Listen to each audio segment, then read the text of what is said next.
Hi friends, అందరికీ నమస్కారం. ఈరోజు మన టాపిక్ వచ్చేసి లాస్మా ఎల్సీ టాబ్లెట్ గురించి తెలుసుకున్నాం. అంటే ఈ టాబ్లెట్ యొక్క uses, side effects, dosage, precautions, total వివరాలు ఈ వీడియోలో తెలుసుకున్నాం.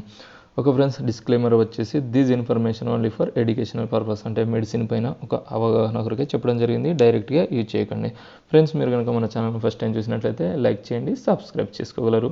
నెక్స్ట్ వచ్చేసి మీరు ఎవరైనా డౌట్స్ ఉంటే కామెంట్ చేయాలనుకున్నారు విత్ ఇన్ 24 అవర్స్, అంటే వీడియో పబ్లిష్ అయిన 24 అవర్స్లో మాత్రమే కామెంట్ చేసినట్లయితే నేను రీప్లై ఇవ్వగలను. నెక్స్ట్ కామెంట్ బాక్స్ డిసేబుల్ అవుతుంది. ఓకే, టాపిక్లోకి వెళ్తే ఈ టాబ్లెట్ను మ్యానుఫ్యాక్చరింగ్ చేసింది అపెక్స్ ఫార్మస్యూటికల్ వారు. 10 టాబ్లెట్స్ కాస్ట్ వచ్చేసి ₹100 వరకు ఉంటుంది. ఇది ఒక ఎథికల్ ప్రోడక్ట్. ఒక ఫ్రెండ్స్, దీని యొక్క ఉపయోగాలు అంటే ముఖ్య ఉపయోగాలు వచ్చేసి ఇది అలర్జీ సిమ్టమ్స్ అంటే రన్నీ నోసుకోవచ్చు, స్టఫ్ నోసుకోవచ్చు, sneezing, itching, swelling, watery eyes లాంటి చాలా రకాల ప్రాబ్లమ్స్ను తగ్గించి అలర్జీ సిమ్టమ్స్ను తగ్గిస్తుంది. అంతేకాకుండా కాంజెషన్ అంటే ముక్కు దిబ్బడను తగ్గించగలదు. అంతేకాకుండా రెడ్యూసింగ్ ఇన్ఫ్లమేషన్ ఇన్ ఎయిర్వేస్ అంటే ఎయిర్వేస్లో ఉన్న ఇన్ఫ్లమేషన్ తగ్గించి బ్రీతింగ్ ఈజీగా జరిగేలాగా చేస్తుంది. ఓవరాల్గా అలర్జీ సిమ్టమ్స్ను తగ్గిస్తుంది.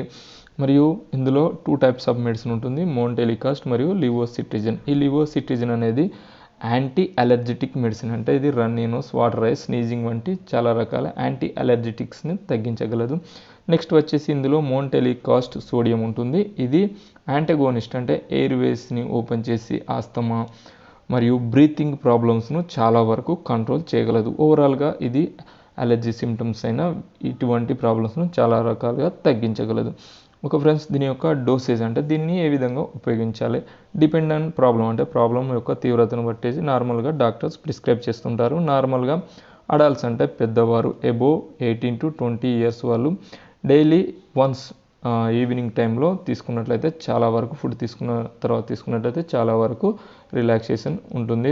ఇతర ఏదైనా మెడిసిన్ కానీ ఇతర ఏదైనా టాబ్లెట్స్ కానీ యూజ్ చేసినట్లయితే ఖచ్చితంగా డాక్టర్ సలహాతో యూజ్ చేయగలదు. ప్రికాషన్స్ వచ్చేసి ప్రెగ్నెన్సీ లేడీస్ మరియు బ్రెస్ట్ ఫీడింగ్ అంటే పాలిచ్చే తల్లులు మరియు చిన్న పిల్లలు ఖచ్చితంగా డాక్టర్ సలహా మేరకే యూజ్ చేయగలరు. మరియు హెవీ వెహికల్స్ నడిపేవారు ఇతర అలర్జీ మెడిసిన్ యూజ్ చేసినట్లయితే డాక్టర్ సలహా ఖచ్చితంగా తీసుకోగలరు. నెక్స్ట్ వచ్చేసి సైడ్ ఎఫెక్ట్స్, అంటే ఈ మెడిసిన్కి ఎక్కువగా సైడ్ ఎఫెక్ట్స్ ఉండకపోవచ్చు, కానీ కొందరి శరీరతత్వానికి పడినట్లయితే like nausea, vomiting, diarrhoea, allergies వంటి కొన్ని లక్షణాలు కనిపించవచ్చు. ఇటువంటి లక్షణాలు కనుక కనిపించినట్లయితే ఈ టాబ్లెట్ను తీసుకోవడం మానేసి దగ్గరలోని మంచి డాక్టర్ను సంప్రదించగలరు.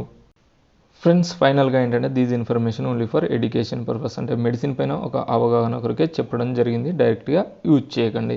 నెక్స్ట్ వచ్చేసి ఎటువంటి మెడిసిన్ అయినా యూజ్ చేసే ముందు ఎక్స్పైరీ డేట్ మరియు ప్యాకింగ్ కరెక్ట్గా ఉందో, స్టోరేజ్ కరెక్ట్గా ఉందో చెక్ చేసుకోగలరు.